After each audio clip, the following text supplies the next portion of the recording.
करना, वचन हमारी समझ में ले आना। इसलिए रोज परमेश्वर का वचन पढ़ेंगे, कुछ नई बातों को सीखिए। पवित्र आत्मा आज हमसे क्या बातचीत कर रहे हैं, वो सीखने के लिए अपना मन को प्रभु की उपस्थिति में शुद्ध कर वचन के सामने बैठना है। तो स्पिरिचुअल डिसिप्लिन, आत्मिक अनुशासन, इसके अंतर्गत हम उसका एक ही तरफ देख रहे थे कि पवित्र आत्मा आज विश्वासी की जीवन में क्या कार्य कर रहे हैं। पवित्र आत्मा आज संसार में है, पवित्र आत्मा आज कलीसिया के अंदर है, पवित्र आत्मा आज हर विश्वासी की जीवन में है। जब आप यीशु मसीह को उद्धारकर्ता के रूप में ग्रहण किया, पवित्र आत्मा आपके अंदर वास करने लगा, और ये शरीर इसलिए पवित्र बनाकर रखना है, और ताकि ये पवित्र आत्मा की कार्य हमारी जीवन के अंदर प्रकट हो, और हमारी जीवन से वो कलीसिया में प्रकट हो, और कलीसिया से वो संसार में प्रकट हो। और पवित्र आत्मा की कार्य क्या है वो हमने सीख लिया। और सबसे प्रमुख बात यह है कि यीशु मसीह को प्रकट करें कैसे, हमारे जीवन के जरिया से। और ये किस प्रकार हो सकते हैं, जैसे हम आत्मा में सयाना बनते जाएंगे, हम आत्मा में बढ़ते जाएंगे, मसीह हमें प्रकट होगा। और जब मसीह प्रकट होगा, किस प्रकार पता चलते हैं, हमारी जीवन के अंदर जो फल आत्मा लाते हैं, उस फल के जरिया से। हम कुछ दिनों से उन फल के विषय में देख रहे थे। दो प्रकार की फल एक मनुष्य की जीवन के अंदर है। पहला फल शरीर का है, और जो उद्धार नहीं पाया, जिनकी अंदर पवित्र आत्मा की कार्य नहीं होते, उनकी जीवन से शरीर की फल जरूर प्रकट है। शरीर की फल हमें विनाश में ले चलते हैं, नरक में ले चलते हैं, परमेश्वर से दूर चलते हैं, और हम आत्मिक अनुग्रह आशीष उन शारीरिक फलों से प्राप्त नहीं कर सकते। लेकिन जिन्होंने अपने शरीर को पवित्र आत्मा की जरिया से और परमेश्वर की वचन की जरिया से, और हमारी जो विश्वास से प्रभु यीशु मसीह के ऊपर उस विश्वास की जरिया से काल्वरी क्रूस पर मन फिराव के द्वारा, और हमारा विश्वास पानी की बपतिस्मा के द्वारा, और पवित्र वचन की जो बुनियादी उपदेश हमें दिया गया, उस वचन की सच्चाई पर जैसे हम रोज चलते हैं, और हमारे पवित्रीकरण होते जाएंगे, और हमारी आत्मिक कदम जैसे हम बनाए रखेंगे, बढ़ते चलेंगे, इन शारीरिक फल हमारे जीवन के अंदर से खत्म होते जाएंगे, और आत्मा की फल प्रकट होते जाएगा। और आत्मा की फल सबसे पहले हमने देखा, वो सर्वोत्तम सर्वोच्च प्रेम, अगापे प्रेम, जो दूसरों के लिए जीवन देने तक तैयार होता है, जिससे हमें आत्मिक आनंद जीवन के अंदर आते हैं। और फिर मेल, धीरज, कृपा, भलाई और विश्वास और नम्रता, और सबसे आखिरी में आते हैं संयम। इस प्रकार 9 प्रकार की फल हम आत्मा की दे सकते हैं। ये एक विश्वासी के जीवन के अंदर ये 9 फल जरूर प्रकट होना है। आत्मा की वरदान अलग है। वरदान सभी एक विश्वासी के अंदर होने की जरूरत नहीं। यदि एक वरदान भी मिल जाए ठीक है, यदि आपके पास कोई भी वरदान नहीं है तो भी ठीक है, लेकिन ये फल जरूर आपके जीवन के अंदर होना है। ये 9 फल जो बताया गया, ये केवल पादरी के लिए नहीं, केवल अपोस्टल के लिए नहीं, हर विश्वासी के अंदर ये फल प्रकट होना है। Every believer, small and big, जो छोटा हो या बड़ा, आपके अंदर ये फल प्रकट होना ही है। इसलिए इट्स वेरी वेरी इंपॉर्टेंट, हमारी जिंदगी में बहुत बहुत अहमियत खास है कि हम इस आत्मा की फल जिंदगी में प्रकट हो, मतलब ये फल हमारी जीवन की अंतर आ जाए। जैसे हम प्रेम, आनंद, हर दुख में, हर परेशानी में हमारी जीवन की अंतर वो आनंद और मेल करने की और धीरज रखने की, कृपा करने की, भलाई करने की, विश्वास योग्यता की, विश्वास योग्यता, और आखिरी में यह है संयम, संयम रखना, सेल्फ कंट्रोल।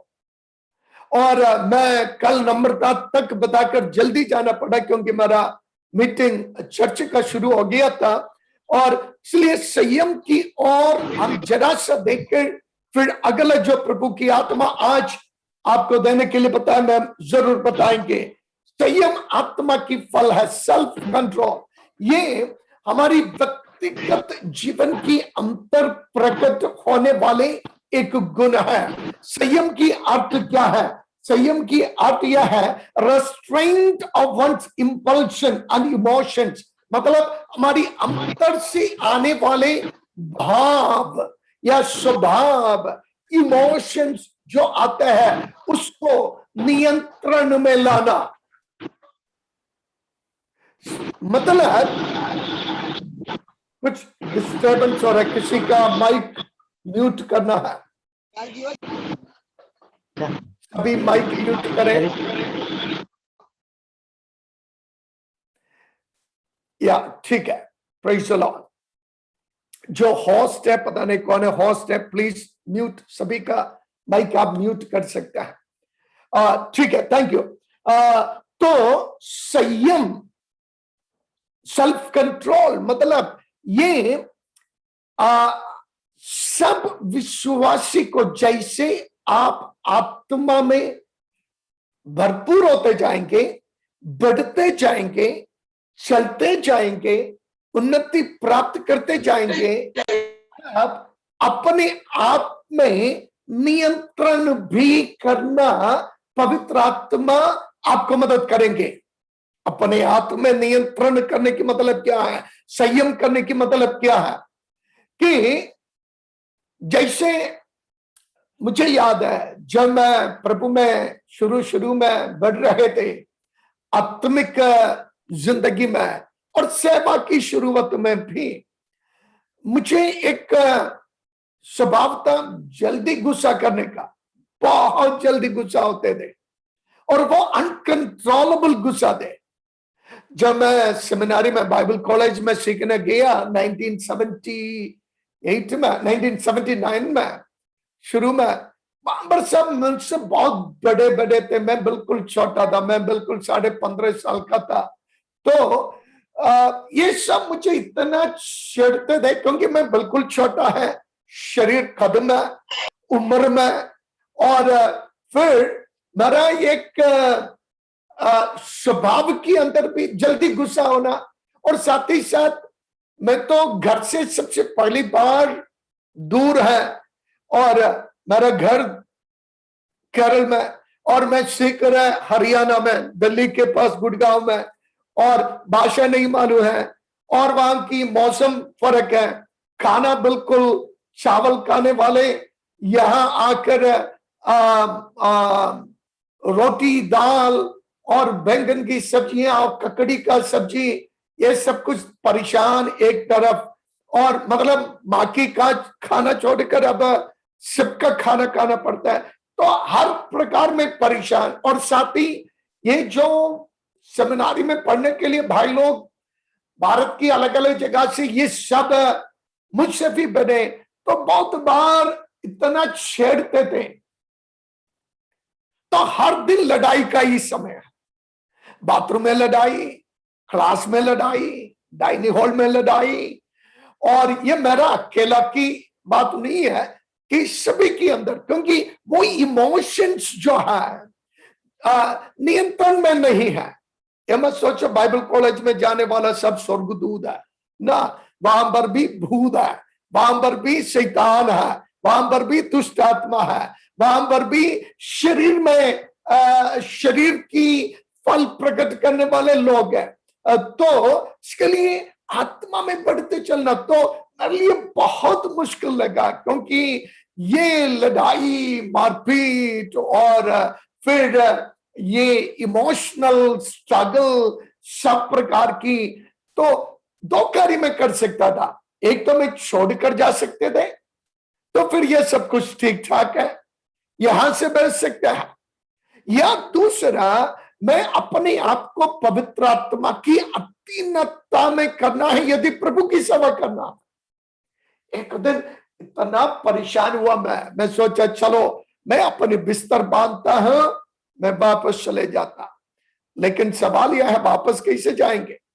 विश्वास में जिंदगी शुरू किया, विश्वास में आया, अब किसी से कोई मदद नहीं, और घर छोड़ने के पहले परमेश्वर से कहा था प्रभु मैं विश्वास से जा रहा हूं, किसी से एक पैसा नहीं मांगूंगा, न मां बाप से मांगूंगा, मेरा जो कुछ जरूरत है तू देना।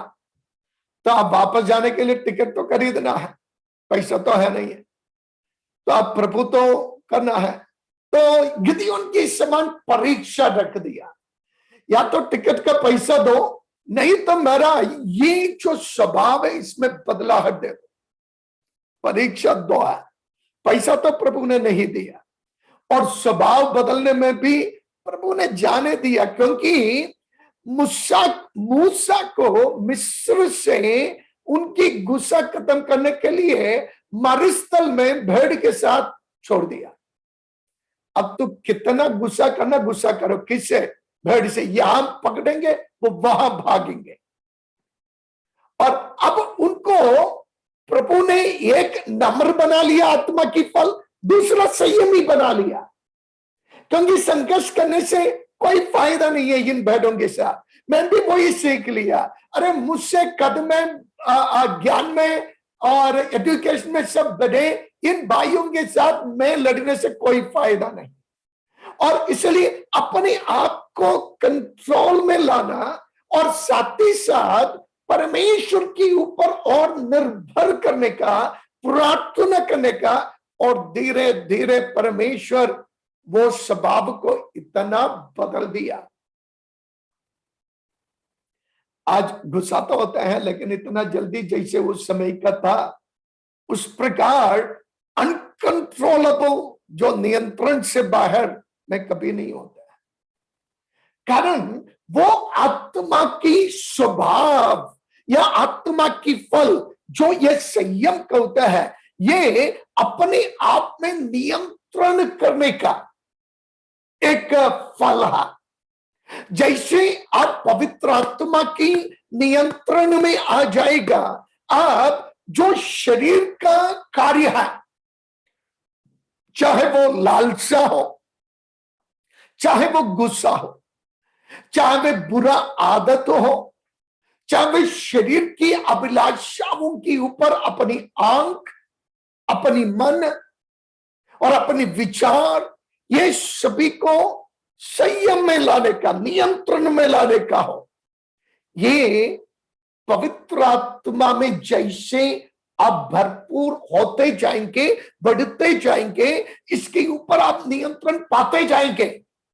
यदि ये अनकंट्रोलेबल है, आप नियंत्रण में नहीं लाने पा रहे हैं, अब सचमुच में आत्मा की नियंत्रण में अपने आप को अभी तक नहीं दिया है। आप अभी भी शरीर की अभिलाषा की नियंत्रण में है, शरीर आपको चला रहा है। और इससे कैसे आप विजय प्राप्त कर सकते हैं?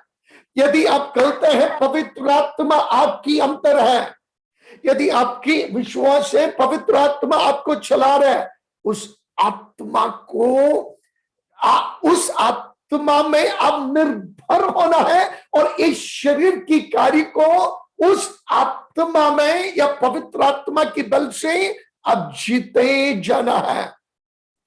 तो संयम हमारी शरीर की जो कार्य है, जो कुछ भी हो, हमारी स्वभाव की अंतर्गत, इन अवर कैरेक्टर, और हमारी इमोशंस की अंदर, हमारी अंदर की जो भाव है उस जीवन की अंदर, और जीवन की उस प्रैक्टिकल रोजाना की जिंदगी, चाहे वो घर पर हो, कलीसिया में हो, दफ्तर में हो, कोई फर्क नहीं पड़ता। यदि आप अकेला हो या सबके साथ हो, कोई फर्क नहीं पड़ता। किसी किसी के लिए परेशानी अकेला होते समय, किसी किसी के लिए अकेले ठीक है।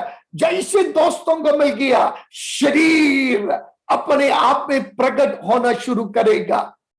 तो ये सब कुछ एक विश्वासी नियंत्रण में लाना बहुत जरूरी है। और ये कैसे आप संयम रख सकते हैं? इसलिए पवित्र आत्मा आपको दिया गया है, इसलिए आत्मा की भरपूरी में आप जा रहे हैं। पवित्र आत्मा की मतलब, भरपूरी की मतलब केवल आप आराधना करना नहीं, आराधना जरूर है। पवित्र आत्मा आराधना करने के लिए मदद करते हैं, वो परमेश्वर से संबंधित। लेकिन पवित्र आत्मा की कार्य हमसे संबंधित है, हमारे जीवन से संबंधित है, हमारे चरित्र से संबंधित है, हमारी स्वभाव कैरेक्टर से संबंधित है। वही है आत्मा की फल। क्या इसमें आप बढ़ रहे हैं? क्या आप संयम रख रहे हैं? या एक बात सुना दूसरे पर आपका हाथ उठ रहे किसी के ऊपर, या जैसे ही सुनते हैं आपके अंदर दूसरा जो शब्द निकला जीभ से, पवित्र, एक पवित्र व्यक्ति का मुंह से जो निकलना नहीं चाहिए वो निकल रहा है, तो ये फल अभी भी आपके अंदर प्रकट नहीं है। आपका जीभ कंट्रोल में है, आपका शरीर कंट्रोल में है, क्योंकि पवित्र आत्मा आपको कंट्रोल कर रहा है। जैसे किसी का और कुछ परेशानी है, जब सब कुछ ठीक ठाक है, सब ठीक है, मतलब जब आराधना है, बंदगी है, प्रार्थना है, उस समय बिल्कुल ठीक है। लेकिन जैसे जरा सा भी संकट आ गया, दुख परेशानी आ गया, या शारीरिक परेशानी आ गया, तुरंत आराधना भी बंद है, विश्वास भी बंद है। फिर जो पुरानी बातें छोड़ दिया था उसकी ओर ये शरीर हमें ले चलता है। इसका मतलब अभी भी आत्मा की नियंत्रण में नहीं। जैसे हमारी कमजोरी देखा शरीर हमें पुरानी बातों पर, पुरानी यादों पर, पुरानी स्वभावों पर जो हमने त्याग दिया था, प्रभु के लिए छोड़ दिया था, मन फिराया था, उसकी ओर खींचेंगे। लेकिन जब संयम परमेश्वर ने आपके अंतर दे दिया, वो फल जब आपके अंतर प्रकट होना शुरू करेगा, तो आप जरूर इन पुरानी स्वभाव के ऊपर और बार बार आपको गिराने वाली, छिड़ाने वाली, या आपको नियंत्रण से बाहर लाने वाली उन शारीरिक स्वभावों के ऊपर आप जय प्राप्त कर सकते हैं। हालेलुया। सब लोग मेरे साथ है ना? तेरा हाथ उठाकर प्रभु को स्तुति करेंगे। हालेलुया। क्योंकि मैं ये देखना चाहता, आप सोते नहीं है, आप वचन को सुन रहे। ओके, संयम की आत्मा, संयम की आत्मा, आत्मा की फल संयम, सेल्फ कंट्रोल। सेल्फ कंट्रोल मतलब हमारे पैशंस के ऊपर सेल्फ कंट्रोल होना। क्योंकि शरीर जो है हमें अभिलाषा, मेरे ख्याल पर पैशन की अभिलाषा है, हमारे शरीर संसारिक अभिलाषाओं की ओर, शरीर की अभिलाषाओं की ओर और आंख की अभिलाषा की ओर हमेशा हमें खींचते रहेंगे। यदि आप आत्मा की कंट्रोल में नहीं है, यदि आप शरीर की कंट्रोल में है, जैसे ही शरीर हमें इन अभिलाषाओं में भटकाएंगे, हम उसमें गिर जाएंगे। लेकिन जो आत्मा की नियंत्रण में है, जो संयम की फल जिनकी अंतर प्रकट है, वो इस शारीरिक अभिलाषाएं जब आपके साथ लड़ना शुरू करेंगे, संघर्ष करना शुरू करेंगे, वो उसके ऊपर विजय प्राप्त कर सकते हैं। कैसे? जब कभी शारीरिक अभिलाषाएं आपके खिलाफ लड़ना शुरू करेगा, तो कुछ बातें प्रायोगिक प्रैक्टिकल आपको करना है। एक, जरूर पवित्र आत्मा के ऊपर निर्भर होना, प्रार्थना करना। दूसरा, उस परीक्षा की जगह को छोड़ दो। यदि मोबाइल आपको परीक्षा में, शारीरिक अभिलाषा में डाल रहा, बंद करो। अकेला है, वहां से चले जाओ। और कुछ ऐसी अभिलाषाएं आपको पाप की ओर खींच रहे, वचन क्या कहता है कि काइन से जब परमेश्वर ने बातचीत किया, प्रभु कहता है कि पाप तेरे द्वार पर है। चाहे वो पवित्र लोग हो, अपवित्र, चाहे अपोस्टल हो या प्रेरित या पासवान या विश्वासी, पाप तो हमेशा द्वार पर खड़ा है। और ये शरीर जो है, उस पाप से उनका लेन देन है। वो हमेशा उस पाप की स्वभाव पर, उसकी मांग पर ये शरीर अपने आप को देना चाहता है। लेकिन जब तक हम द्वार खोले रखेंगे, अवसर देते रहेंगे, पाप हमारे ऊपर चढ़ते रहेंगे, विजय प्राप्त करते रहेंगे और हमारे ऊपर काबू करने का, नियंत्रण करने का वो कोशिश करेंगे। दूसरी तरफ पवित्र आत्मा हमारी अंतर निवास है, पवित्र आत्मा हमारी अंदर वास कर रहा है। और जब तक आप आत्मा की चाल चलोगे, आप शरीर की अभिलाषा पूरा नहीं करेंगे। वचन ऐसा कहता है, जो आत्मा में चलते हैं, मतलब जैसे हम संयम, जो पवित्र आत्मा की फल के बारे में कह रहा है, जो आखिरी है, जब संयम हमारी अंदर वो फल प्रकट होगा, तो जैसे शारीरिक अभिलाषाएं जो हमें परमेश्वर से दूर खींच रहे हैं, पाप की ओर ले चल रहे हैं, और परमेश्वर की बरकतों से हमें दूर चल रहा, खींच रहा है, इसके ऊपर हम पवित्र आत्मा की सामर्थ्य से ये संयम के द्वारा नियंत्रण कर हमें आगे बढ़ने पाएंगे, आगे बढ़ सकते हैं। और उसके लिए परमेश्वर का अनुग्रह आपके ऊपर है। और इसमें हमें अपने आप को आत्मा पर निर्भर करना होगा। बहुत बार लोग खुद कोशिश करते हैं, और मैं जरूर ऐसा ना, आप कितना भी कोशिश करें, आप उसी में गिर जाएंगे, फंस जाओगे। आपको इस पवित्र आत्मा जो आपके अंदर निवास है, उस आत्मा पर निर्भर होना पड़ेगा, अपने आप को देना पड़ेगा। उस आत्मा की इच्छा को आप जानकर उस आत्मा के लिए आप अपने शरीर को समर्पण करना होगा। या तो आप शरीर के लिए समर्पण किया, नहीं तो पवित्र आत्मा के लिए समर्पण किया। यदि शरीर के लिए समर्पण किया, शरीर अपना स्वभाव आपके अंदर प्रकट करते रहेंगे, इसलिए कभी आपके अंदर संयम नहीं होगा। अब हर बात पर नियंत्रण की बाहर जाएंगे। विश्वासी लोग, मसीही जीवन के अंदर सीमाएं हैं। वो सीमाएं मैं और आप जो डाल रहे वो नहीं, परमेश्वर का वचन जो डाल रहे वही है सीमा। और यदि आप और मैं सोच रहे हैं मैं अपनी सीमा के अंतर्गत विश्वास की जिंदगी बिता सकता हूं, you will never be able to achieve a practical life. प्रायोगिक मसीही जीवन आप बिताना नहीं पाएंगे। यदि आप प्रायोगिक मसीही जीवन को बिताना है, बहुत जरूरी है परमेश्वर की वचन की सीमा क्या है उसको समझे, उसके लिए वचन की जानकारी की जरूरत है।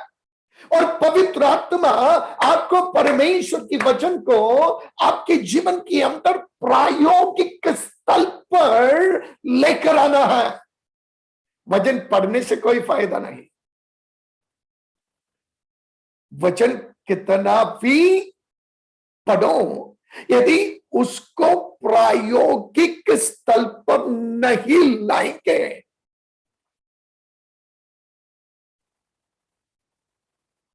तो फिर हम पढ़ने से कोई फायदा नहीं। एक पंडित वो अपनी वेदा पढ़ रहे थे, वेदा में गाय को कैसे उसको पूजा करना, आदर करना, सम्मान करना, वो ये माँ है, यह है, सब कुछ वो सीख रहे थे। तो वो गाय के प्रति उनके अंतर इतना भक्ति आए, इतना प्रेम आए, इतना, क्योंकि पुस्तक में ऐसा लिखा है ना, इसलिए पुस्तक पढ़ते समय तो बहुत भक्ति था।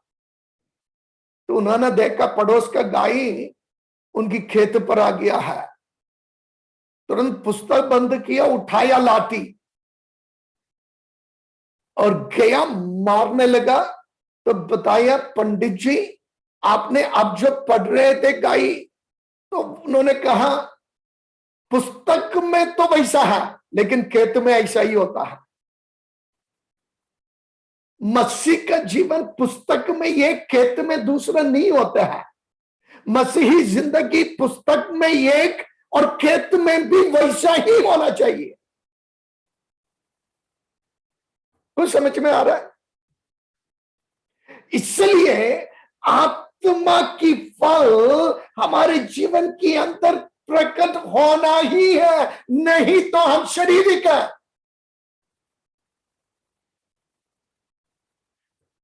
प्यारो, मैं जानता हूं नए नए विश्वासी भी मुझे सुन रहे।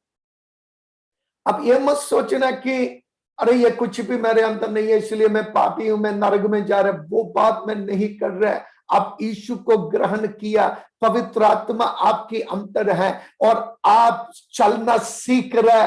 और मेरा कहने का वचन के आधार पर यह है, आप बढ़ते जाओ, वचन में बढ़ते जाओ, कदम बढ़ते, कभी गिरेगा मैं यह नहीं कहता आप गिरेगा नहीं। और आपका सारा, जैसे आप विश्वास में आया, सारा पाप यीशु मसीह ने एक पुस्तक में लेकर, डंडा लेकर आपके पीछे खड़े सीधा नरक में ले चलने के लिए नहीं। ऐसे तो कोई स्वर्ग में नहीं जाएगा। लेकिन इसका मतलब है नहीं कि आप पाप करते जाओ, पाप करते जाओ, जरूर डंडा मिलेंगे। और आप विश्वास को छोड़कर, प्रभु को छोड़कर संसार पर चले जाओगे, आप कभी स्वर्ग में नहीं जाएंगे, पक्का। लेकिन जब तक आप मसीह में हैं, हमारी अंतर गलतियां तो आते हैं, लेकिन ये गलतियां, जैसे मैंने हमेशा आपसे यही कहते आया, बच्चे शुरू में बहुत गिरेंगे, हम उठाकर बच्चे को नहीं मारेंगे, लेकिन बड़े गलती करते करते जाएंगे तो जरूर अनुशासन करना पड़ता है। बड़ा होने के बाद गिरते गिरते गिरते जाए, जरूर उनको इलाज करना ही है। हालेलुया। यीशु जितना गिरता है अभी, सदेश उतना नहीं गिरेंगे। इसका मतलब है वो कभी नहीं गिरेंगे, कभी ठोकर खाते हैं लेकिन तुरंत उठ जाते हैं, फिर सावधान रहते हैं। अरे यहां पर पत्थर है, और कोई आते हैं वो कहेंगे मैं ठोकर खाया था वहां पर, तू सावधान रहने, यहां पर गड्ढा है। समझ में आ रहा है? हमारा विश्वास का जिंदगी भी ऐसा ही है। यह नहीं कि स्वर्ग जाने तक अब मैं परिपक्व बन गया, कोई पाप नहीं। गड्ढा अज्ञानता से भी हम गिर सकते हैं ना, गड्ढा दिखता नहीं है, लेकिन एक बार गिर गया वहां पर नहीं पड़े रहना। अरे मैं गड्ढे में गिर गया, अब प्रभु ने छोड़ दिया, इस गड्ढे पर प्रभु ने छोड़ दिया, मैं यहां पर वो मैं नाश, अब इस गड्ढे से सीधा मैं नरक में जाएगा ना। वो शैतान है, आपको धोखा दे रहा है। प्रभु ने आपको आत्मा की बल इसलिए दिया, उस गड्ढे से आप उठें और फिर कभी भी उस जगह से आप आ जाएं, उस गड्ढे पर आप कभी नहीं गिरेंगे। और साथ ही साथ जो कोई पीछे आ रहे हैं, आप सावधान करेंगे, फलाना जगह पर गड्ढा है, मैं गिर गया था, तुम सावधान रहना, उससे बच कर जाओ। जिसको आत्मिक सयानापन कहते हैं, जिसको स्पिरिचुअल मैच्योरिटी कहते हैं। लेकिन वो बात हमेशा एक नया विश्वासी से हम एक्सपेक्ट नहीं कर सकता कभी, क्योंकि उनको इतना आत्मा की जो मैच्योरिटी है वो आया नहीं, इतना वचन वो जानता नहीं, लेकिन वो पढ़ते जाएंगे, वो भी सीखते जाएंगे। साथ ही साथ एक बच्चा कैसे सीखता है? हम सोचते स्कूल में सब कुछ सीखता है ना, प्रायोगिक जिंदगी का 90% जो सीखना है बच्चा अपने परिवार से और उनकी दोस्तों से और जिनसे वो व्यवहार करते हैं उनसे सीखता है। पुस्तक से प्रायोगिक जीवन का केवल 10% से कम ही वो सीख सकता है, और यदि वो पुस्तक से सीखे उनका याद में कभी बैठेगा भी नहीं। यह केवल प्रायोगिक जीवन का नहीं, इंजीनियरिंग सीखने वाले स्टूडेंट जब इंजीनियर बन जाएंगे, पुस्तक कितना वो कुछ प्रायोगिक जिंदगी में सीख लिया है, लेकिन सब कुछ उनको कर कर सीखना पड़ता है, लगाकर सीखना पड़ता है। ये सभी जीवन में, जब मैं बाइबल स्कूल में था, बाप रे इतना पुस्तक मेरे पास थे, नोट्स इतना मेरे पास थे, अब पता नहीं साले बीत गया, वो पुस्तक भी पता नहीं, एक ही पुस्तक हाथ में है, वो यही पुस्तक है जो मूल ग्रंथ है, और वो पुस्तक तो बदल नहीं सकता है। इसलिए वो कह रहा है, प्रायोगिक जिंदगी एक बच्चा अपने परिवार से सीख रहा है, तो मां बाप जो कुछ आज आप उन्हें सिखा रहे हैं, यदि आप झूठ सिखाएंगे, उनके सामने झूठ बोलते रहेंगे, वो झूठ सीखेंगे। यदि आप गाली अपने घर पर बोलते रहेंगे, वो बच्चे गाली बोलना अपने घर से ही सीखेंगे। और आप यदि कुछ गंदे कार्य कर रहे उनके सामने, तो आप चकित होंगे, अरे इतने छोटी उम्र में तू कहां से सीखा? आपसे सीखा, और कहां से सीखा? उनके ऊपर क्यों दोष लगाते हो? हाँ? और उसका आत्मिक स्तर पर आए हैं नए विश्वासी, प्रायोगिक मसीही जिंदगी के बारे में उनको सीखना है जो सयाना विश्वासी है उनसे। यदि आप उठे गिरे, ये नया विश्वासी वही सीखेंगे उठना गिरना।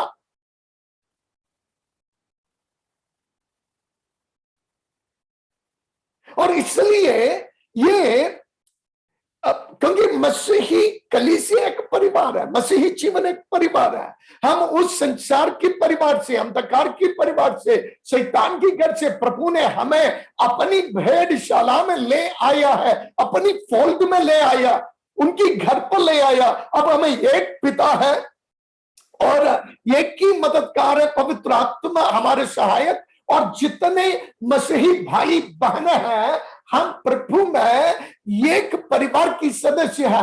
तो आपके जीवन से जो असर हो रहा है, जो नया विश्वासी कलीसिया के अंदर आ रहा है, वो आपसे सीख रहा है। इसलिए आपके अंदर संयम जो फल है, केवल संयम नहीं, ये जो कुछ आत्मा की फल हमने सीखा, बहुत जरूर विश्वासियों जो मसीह में बढ़ते जा रहे, पुराना होते जा रहे, मैं पुराना होते जा रहे करके नहीं बताऊंगा, आप क्या कहना चाहिए कि आप बढ़ते जा रहा है, मैच्योर बनते जा रहा है, सयाना बनते जा रहा है। आप जो सयाना हो गया है, आपके जीवन से नया विश्वासी क्या सीख रहा है? हालेलुया।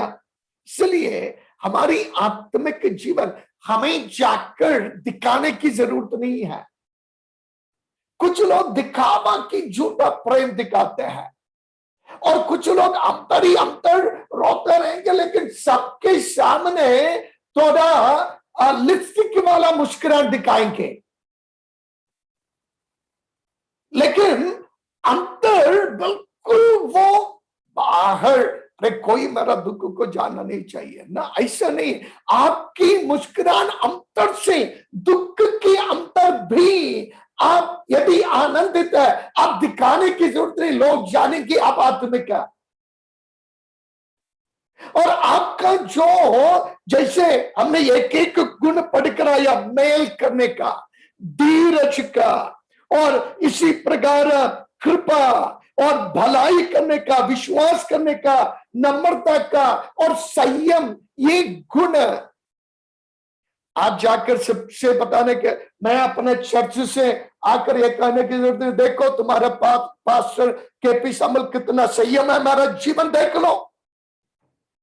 वो खुद कहते हैं कि मैं बिल्कुल संयम नहीं है। यदि मैं सबके सामने ये प्रकट करें कि मैं बिल्कुल नम्र है, मेरे समान कोई नम्र नहीं है विश्वासियों, यदि कर कर मैं आपको दिखाए मैं अपनी नम्रता पर घमंड करने वाला है, तो मतलब मैं घमंडी है। ये मैंने आपको पहले भी बताया, संतरा का पेड़ दिखाने की जरूरत नहीं, सब आ जाओ, देखो मैं संतरा का पेड़ हूं, मुझ पर जो संतरा है वो पहचान लो।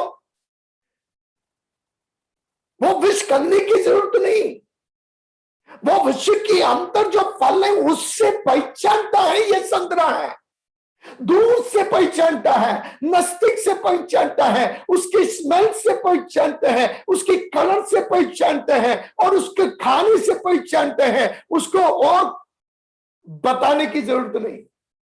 हाँ जरूर खट्टा मीठा है तो खा कर देखना पड़ेगा, लेकिन संतरा संतरा है करके पहचानने के लिए संतरे के देखने से ही। इसी प्रकार विश्वासियों में आत्मिक है या शारीरिक है मैं दर्शाने की जरूरत नहीं है।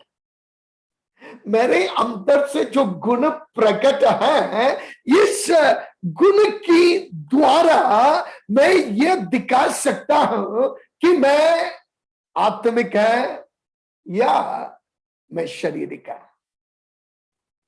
मेरा प्रार्थना यह है, आत्मा की फल, जितने लोग ये वचन सुना, मैं सोचता हूं, मैं इस प्रकार सोचता हूं, सभी इस वचन को समझ लिया। आने वाले दिनों में प्रभु की आगमन तक हम सभी के जीवन से एक गुण नहीं, मेरे अंदर प्रेम है लेकिन संयम नहीं है, पवित्र आत्मा ऐसे नहीं चलते, ये नाव फले नहीं है, फल है, एक ही फल है। इट्स नॉट फ्रूट्स, बहुवचन में नहीं दिया गया।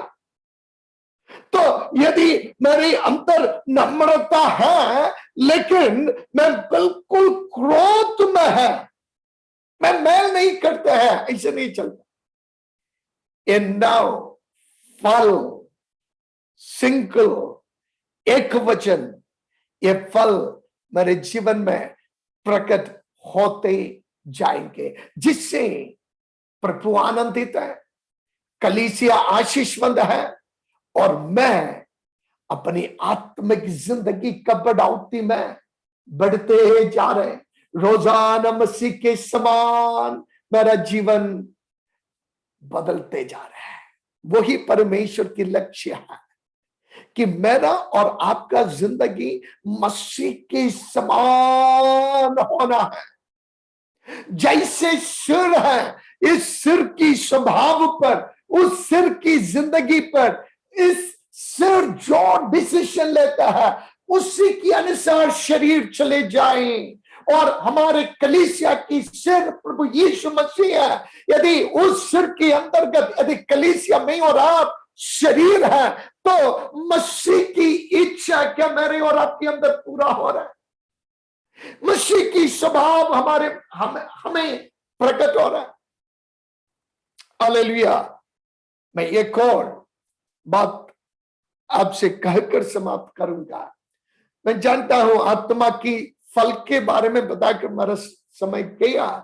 आत्मा की वरदान मैं बाद में कभी सिखाऊंगा जरूर, क्योंकि एक क्लास में आत्मा की वरदान आप कभी सीखने नहीं पाएंगे, लेकिन आत्मा की वरदान जरूर सीखना है। लेकिन उससे इंपॉर्टेंट आत्मा की फल है। मैंने आपको कल भी बताया था, आत्मा की वरदान से आप स्वर्ग में नहीं जाएगा, अनंत जीवन प्राप्त नहीं करेगा।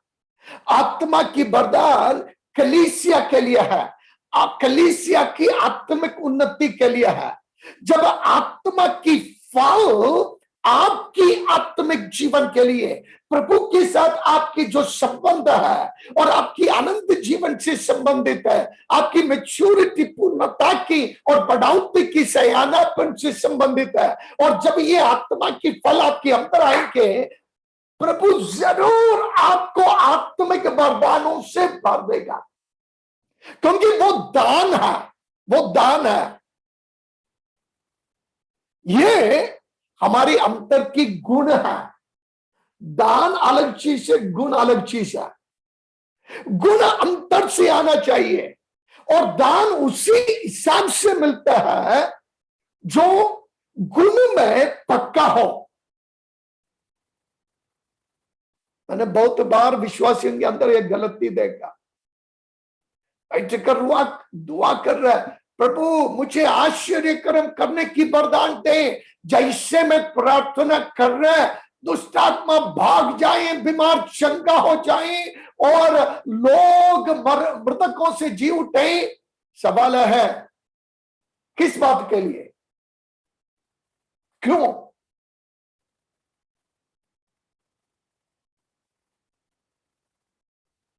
अधिकांश प्रार्थना का जो अंतर का रहस्य है, मुझे कुछ दिखाना है, मुझे दिखाना है मैं क्या हूं।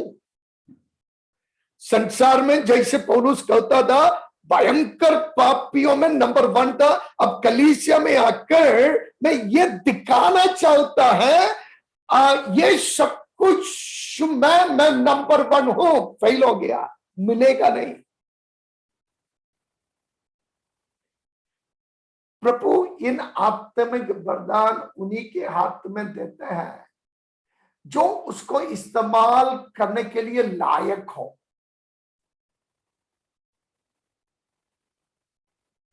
आपके हाथ में विश्वास की वरदान देकर, विश्वास की वरदान अलग है और जो हम प्रभु के ऊपर विश्वास किया वो विश्वास में अंतर है। विश्वास की वरदान अनहोनी चीजों को, असंभव बातों को संभव में बदल डालने वाला विश्वास, और वो वरदान दे। और यदि आप आत्मिक परिपक्व नहीं है, आप वो विश्वास की वरदान को इस्तेमाल करेंगे आपका घर बनाने के लिए, आपका गाड़ी के लिए और आपके परिवार के लिए, जबकि वो वरदान है कलीसिया के लिए। जबकि ये जो वरदान है प्रभु कलीसिया के लिए दिया है या विश्वासी को दे रहे हैं, इसमें ये भी वरदान स्वार्थ के लिए नहीं है, अपने लिए नहीं है, अपनी प्रमोशन के लिए, अपनी नाम के लिए, अपनी बढ़ोतरी के लिए, अपनी नाम फ्लक्स में कि मिरेकल वर्कर सिमनी में आ रहा है। मिरेकल वर्कर कौन है? पास्टर केवल है या प्रभु यीशु मसीह है?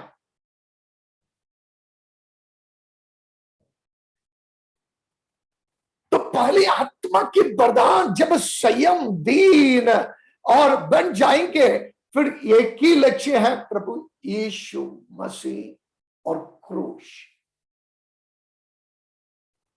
यदि वरदान मिले ना मिले, जो कुछ प्रभु ने अंतर दिया वो प्रभु के लिए इस्तेमाल करेंगे। प्यारे, आपका नाम दुनिया नहीं जानते होंगे, जानने की क्या जरूरत है? आपका नाम टीवी फ्लक्स में नहीं आते होंगे, अरे आने से क्या जरूरत है, आने से क्या मतलब है?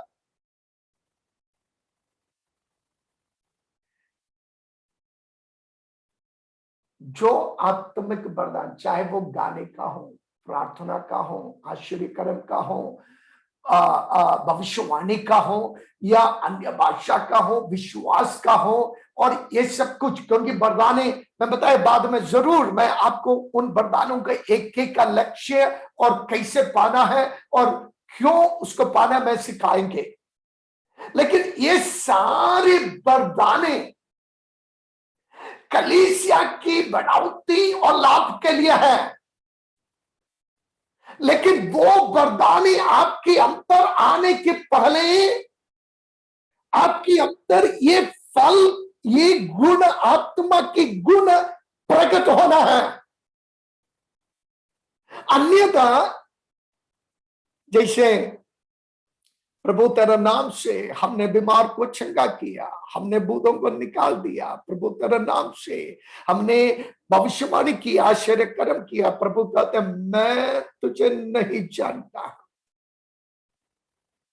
मैं नहीं जानता, जाओ जाओ।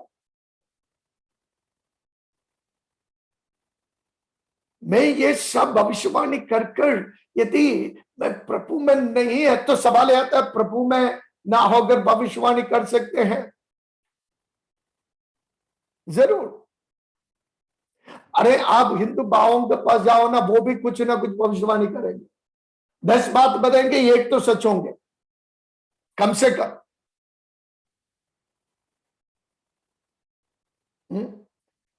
और कई स्थानों पर, मैं सबका नाम नहीं लेना चाहता, वहां पर भी कुछ आश्चर्य कर्म होता है, जरूर होता है। लेकिन इसलिए हमेशा में यह सिखाने के लिए कोशिश करते हैं, यीशु मसीह के पीछे आशीष के लिए मत जाओ, अनुग्रह के लिए मत जाओ, आश्चर्य कर्म के लिए मत जाओ। या प्रभु शंका करते हैं, मैं अपनी जिंदगी में अनुभव किया, मेरे सेवकाई में अनुभव करते हैं, लेकिन मैं सेवकाई और यीशु मसीह के ऊपर इसलिए विश्वास नहीं कर रहा कि चंगाई पाने के लिए। आज बहुत बार मैं बीमार हो गया और आज भी यदि बीमार हो जाए, मेरा विश्वास वैसा ही रहेगा।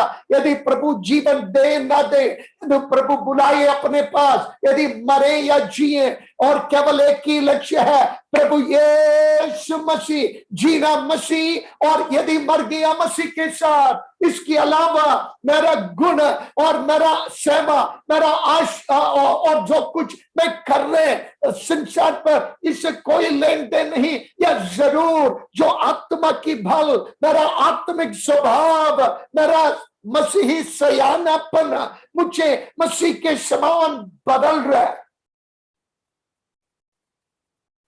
और जो कुछ वरदान में इस्तेमाल करेगा ना, जो कुछ वरदान, इसके लिए मुझे स्वर्ग में प्रतिफल है, प्रतिफल वो अलग बात है।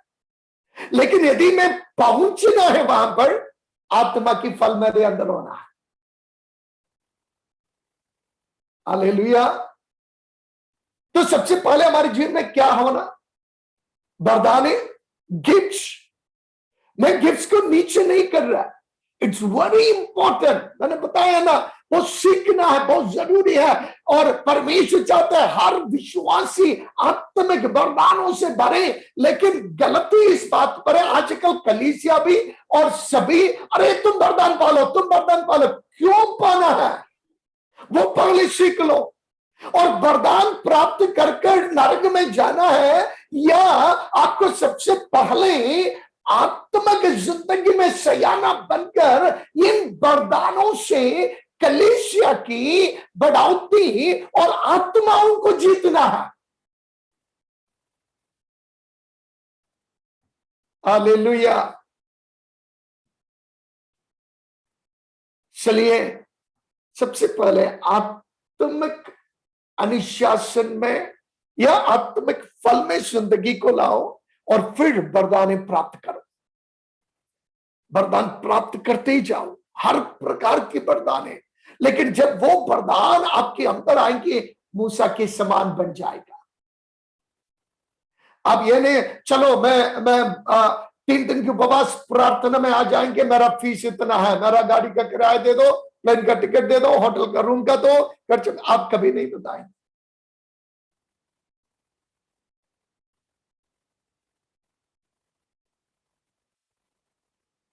और जहां कहीं भी आत्मा आपको ले चलेंगे, आप जाने के लिए तैयार रहेंगे।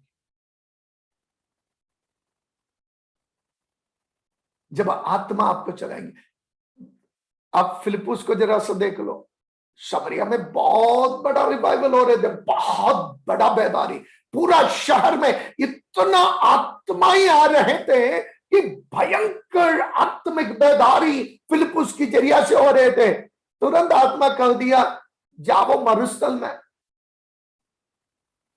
प्रभु, मैं इतना जागृति तेरे द्वारा इस शहर में कर दिया है, आत्माएं जीत रहे, कलीसिया में आत्मा आ रहे और कलीसिया इतना बढ़ रहे, और अब मरुस्थल में जाकर मुझे क्या करना, वहां पर कौन है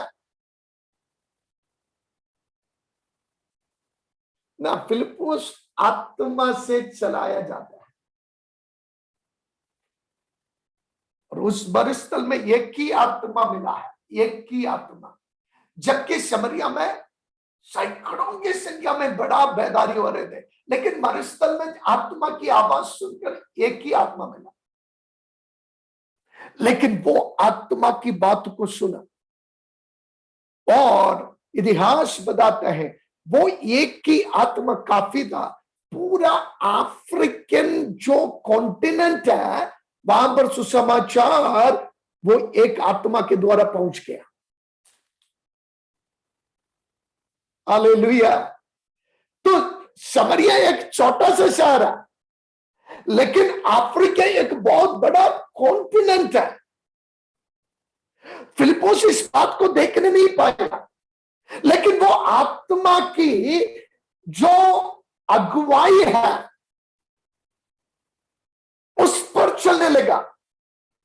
इसलिए आत्मिक वरदान की इच्छा तो करना है, प्रार्थना करना है, लेकिन आपके अंदर सबसे पहला गुण ये होना चाहिए, मुझे पवित्र आत्मा में सयाना बनना है, आत्मिक जीवन में सयाना बनना, परिपक्व होना है, आत्मिक फल मेरे जीवन के अंदर प्रकट होना है। और उन विश्वासियों को मैं एक और आयत पढ़ूं आज, आप पढ़िए एफिसियों का पत्र, गलाती हम पढ़ा, उसके अगला एक पेज के बाद एफिसी, उसका पहला अध्याय का 13 और 14 पद पढ़िए। और उसी में तुम पर भी, जब तुमने सत्य का वचन सुना जो तुम्हारे उद्धार का सुसमाचार है, और जिस पर तुमने विश्वास किया, प्रतिज्ञा किए हुए पवित्र आत्मा की छाप लगी। तो यहां पर लिखा है कि जब पवित्र आत्मा हमारे अंतर निवास है, तो वो पवित्र आत्मा का छाप, seal, you are sealed by the Holy Spirit। पुराने समय में जब इन पत्रियों को लिखते थे, आजकल की जैसी गाड़ियां वगैरह नहीं थे, किसी का जो कुछ जैसे हमारा मेल या साधन सामान जहाजों में, पानी की जहाज में आते थे, तो जहां कहीं से किसी का भी नाम से आते थे या किसी भी लेटर से आते थे, उस नाम पर उसको मोहर किया जाता था। आजकल भी वो रीति है, जैसे आप रेलवे की डब्बे में या किसी पुराने मेल बॉक्स आपके पास जो आता है, उसमें एक लाल मोहर और छाप लगा हुआ है, इसका मतलब ये भलाना व्यक्ति का है।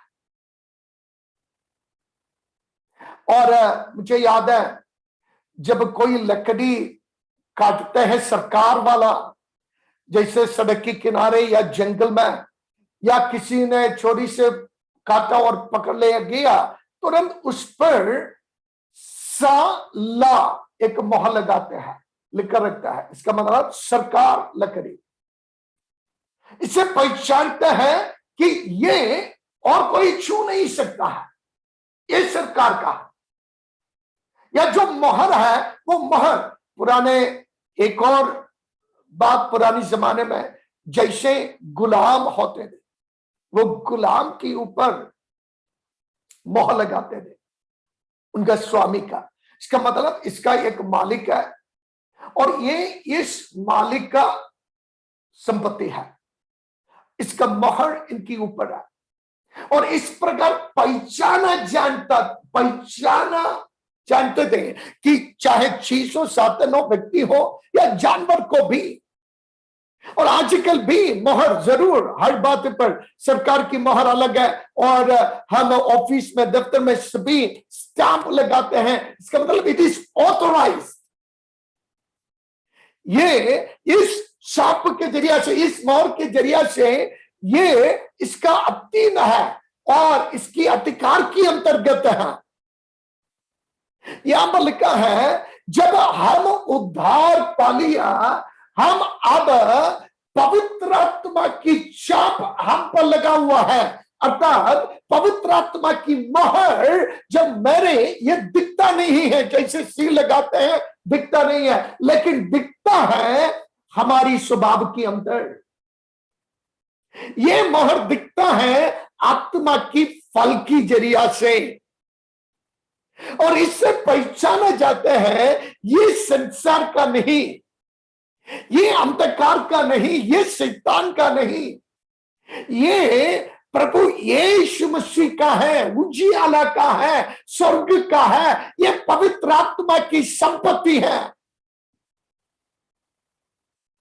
हालेलुया। कितने लोगों के ऊपर पवित्र आत्मा की मोहर है?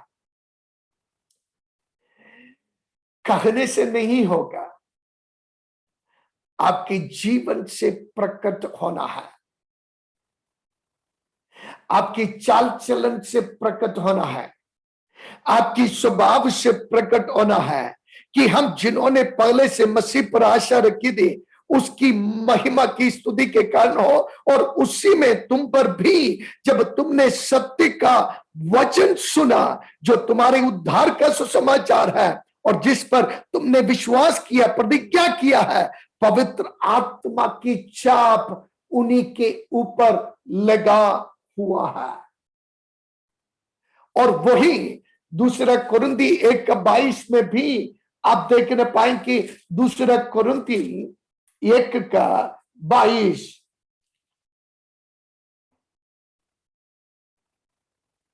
और यहां पर लिखा है जिसने हम पर छाप भी कर दी है और बयानों में आत्मा को हमारे मनों में दिया है। तो जब पवित्र आत्मा हमारी अंदर है तो परमेश्वर का छाप, मोहर मेरी और आपकी अंतर है। और वही बात इफिसियों की पत्री 4:30 में भी पौलुस कहता है, इफिसियों 4:30, और परमेश्वर की पवित्र आत्मा को शोकित मत करो, पवित्र आत्मा को दुख न पहुंचावो, क्यों? जिससे तुम पर छुटकारे के दिन के लिए छाप दी गई है। You are sealed for the day of salvation. उद्धार की दिन के लिए। इसका मतलब ये मत सोचो मेरा उद्धार हो गया है। मैंने उसकी तीनों दिशा आपको पहले बता दिया है। मेरा उद्धार हो गया पुरानी उस पापों से, और आज मेरा उद्धार हो रहा है। कैसे? पवित्र आत्मा मुझे पवित्र करते जा रहे, सैंक्टिफिकेशन, पवित्रीकरण। लेकिन हम पर लिखा है उद्धार की दिन के लिए, so there is a future tense, एक भविष्य काल है, और वो है मेरा बहुतीकरण, महिमा में होना, मेरा पूरा छुटकारा जब यीशु मसीह की आगमन में होगा। और यीशु मसीह की आगमन में यदि मुझ पर पवित्र आत्मा की छाप है तो मैं छोड़ दिया नहीं जाएगा। हालेलुया। और इसलिए पौलुस कहते हैं पवित्र आत्मा को दुख न पहुंचाओ। जब पवित्र आत्मा जाएगा आपके ऊपर से, वो मोर अपने आप हट जाएगा। As long as the Spirit of the Lord is in you, you are sealed. The moment you leave the Holy Spirit, when you grieve the Holy Spirit, जब आप आत्मा को दुख पहुंचाते जाओगे, आत्मा आपको छोड़ देगा। जब पवित्र आत्मा आपके अंदर नहीं है, ये छाप आपके ऊपर नहीं है, ये छाप सुरक्षा की छाप है। और ये चाप ओनरशिप की, मतलब आप किसका है उस ओनरशिप की चाप है। और फिर this is the seal of your final destiny और साल्वेशन, आपकी अनंतकालीन की जो जीवन है, उद्धार है, जो उद्धार की पूर्तिकरण है, इसका निशान है ये चाप। ये कैसे दिया गया? ये पवित्र आत्मा आपके अंदर है, वो पवित्र आत्मा के द्वारा दिया गया है। इसीलिए वचन क्या कहते हैं? ये पवित्र आत्मा को दुखी न बनाओ। पवित्र आत्मा को कैसे दुख बनाते हैं, दुख पहुंचाते हैं? जब कभी हम पवित्र आत्मा की आवाज को टुकराते हैं, और जो वचन पवित्र आत्मा परमेश्वर की वचन की अंतर्गत से हमारी प्रायोगिक जीवन की अंतर ला रहे, और ये आत्मिक फल जो हमारे अंदर प्रकट हुआ है, इसको नाश करने की कीड़ाओं को या शरीर की कार्यों को हम अपनी शरीर में, अपनी जीवन में काम करने के लिए देंगे। हम पवित्र आत्मा को दुख पहुंचा रहे हैं, और पवित्र आत्मा को यदि दुखी कर दिया है, वचन क्या कहता है? प्रभु की आत्मा सदा किसी से वाद विवाद करते नहीं रहेंगे। पवित्र आत्मा हमेशा हमारी अंतर वाद विवाद करते नहीं रहेंगे। इसलिए उस आत्मा की आवाज को, पवित्र आत्मा की आवाज को पहचानो, ये आत्मिक गुण।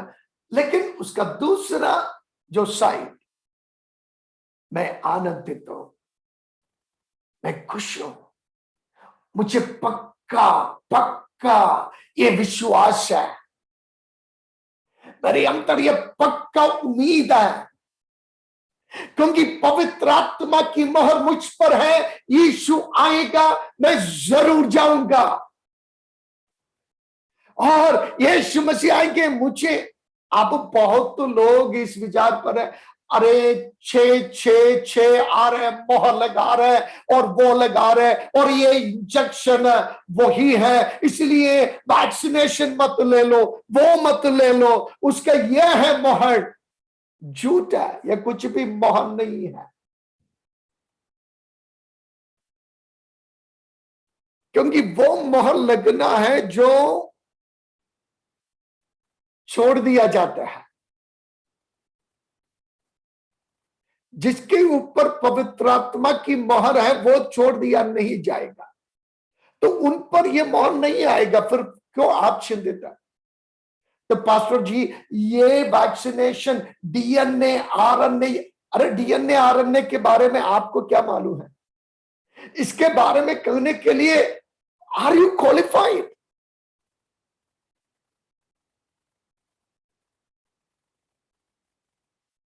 कलीसिया आज संसार में है, कलीसिया उठा लिया जाएगा तो यह सब कुछ आएगा। और मैं इसलिए परेशान हो रही इन बातों पर, क्योंकि मुझे इतना पक्का विश्वास नहीं है प्रभु आएगा, मैं छोड़ दिया जाएगा या उठा लिया जाएगा, छोड़ दिया जाएगा उठा लिया जाएगा। इस सवाल पर उठा लिया जाएगा या छोड़ दिया जाएगा, क्यों इतना शक हो रहा है? यू आर सील्ड, पवित्र आत्मा की मोहर आपके ऊपर लग गया है, और आत्मा की चाल आप चल रहे, और पवित्र आत्मा की फल आपके अंदर है। आप पक्का 100%, 110% या 1000% पक्का है, आप नहीं छोड़ दिया जाएगा, आप उठा लिया जाएगा।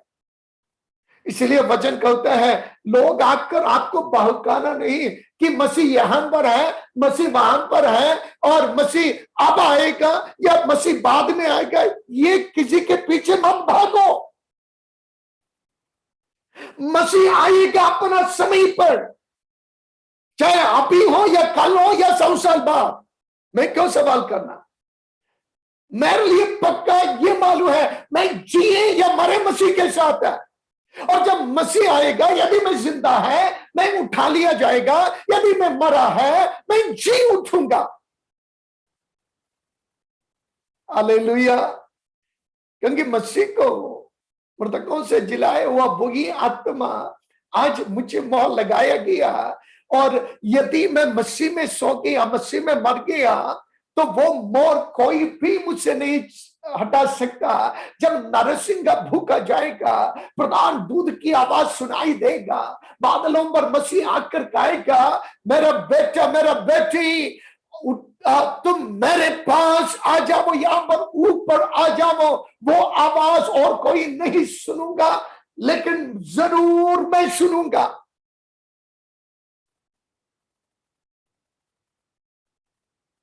मैं जरूर सुनूंगा। इसलिए शक में मसीही जीवन मत बिताओ। किसी की बातों पर आप बहकाए नहीं जाना।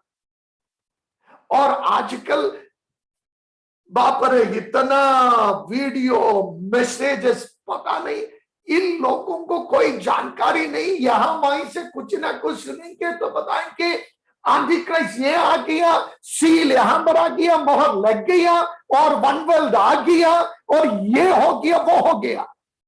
और वो कभी वचन को नहीं पढ़ेंगे, ना वचन को सुनेंगे, ना वचन पर जियोगे। जानकारी रखना गलती नहीं है, मैं ये नहीं कर रहा, लेकिन इंफॉर्मेशन आपको बहकाना नहीं है, आपके विश्वास को कमजोर नहीं करना है। और आजकल दूसरी एक बात यही देखते हैं, हमेशा कोरोना कोरोना कोरोना, मरा मरा मरा। मैं ये नहीं कर रहा कोरोना नहीं है, मृत्यु नहीं है, एक कुछ और है। अरे उससे ज्यादा आप पुनरुत्थान के बारे में कहो, जीवन के बारे में कहो, और यीशु मसीह के द्वारा जो छुटकारा है उसके बारे में कहो। कोरोना की महिमा देने से प्रभु को महिमा दे रहा, और कोरोना से परेशान होने के बदले में अब मसीह में आनंदित रहो, कोरोना आने दो ना। कुछ लोग प्रभु के पास हो गए, उनके परिवार के लिए प्रार्थना करो, प्रभु उनको तसल्ली दे, वे तो प्रभु में मजे में है, उनको अभी कभी कोरोना नहीं आएगा। और कुछ लोग बच गया, हम तो बच निकला, और हमें से बहुत लोग बच निकला। ये मत सोचो कि आओ प्रभु मुझ पर इतना कृपा किया। प्रभु कृपा इसलिए किया, सेवा पूरा नहीं हुआ है, जिम्मेदारी और कुछ निभाने का है।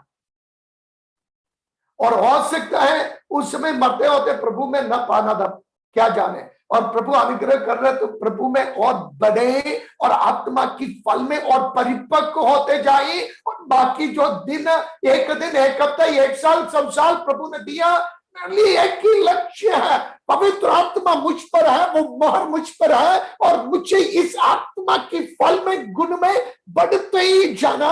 और आत्मिक वरदान यदि प्रभु देते हैं, और उस आत्मिक वरदानों से आत्माओं को जीतना।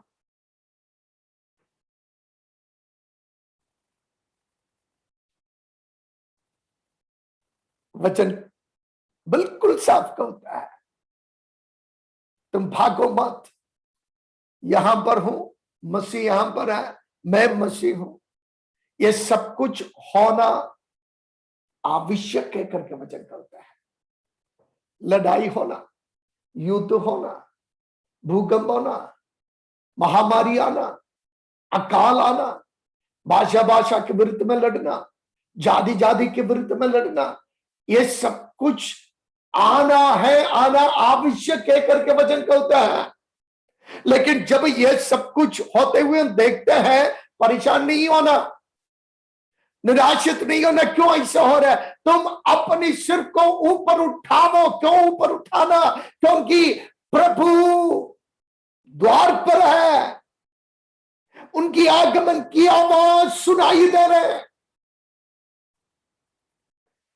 अपनी उद्धारकर्ता से मिलने के लिए, अपनी प्रभु से मिलने के लिए, उनके संग जाने के लिए, उनके साथ रहने के लिए जिंदगी को तैयार रखो। इन आत्मिक फल इसलिए दिया जा रहा है कि रोज मैं उसके समान बदलते जाऊं। जब वो आ जाएगा, मैं पक्का बदल जाएगा। तब तक मैं पवित्र आत्मा की आवाज सुनूंगा और मेरा जिंदगी प्रभु में मजबूत होते जाएगी। प्रभु आप सबको आशीष दे। मैं आशा करता हूं ये वचन आपके लिए लाभदायक होगा और आने वाले दिनों में जैसे प्रभु चाहे फिर हम वचन से और सीखेंगे। लेकिन तब तक ये वचन से मैं आपको एक पासवान के नाते, एक भाई के नाते, प्रभु में एक दास के नाते विनती करना चाहूंगा। आत्मिक फल, आत्मिक फल, 9 फल हमने देखा, इसमें एक एक आपके जीवन के अंदर प्रकट होते जाए, आत्मिक सयाना बनते जाए और आप प्रभु में बढ़ते जाए। सिवनी कलीसिया को मैं धन्यवाद करूंगा और एक बार और वहां पर जो सेवा हो रहे उनके लिए हम प्रार्थना कर रहे हैं। और नागपुर से, अन्य जगहों से, बहुत जगहों से प्रभु के लोग इसमें शामिल हुए, सभी को प्रभु आशीष दें और आत्मिक गुण में आप सभी बढ़ते चले। Thank you so much. God bless you. Thank you pastor ji.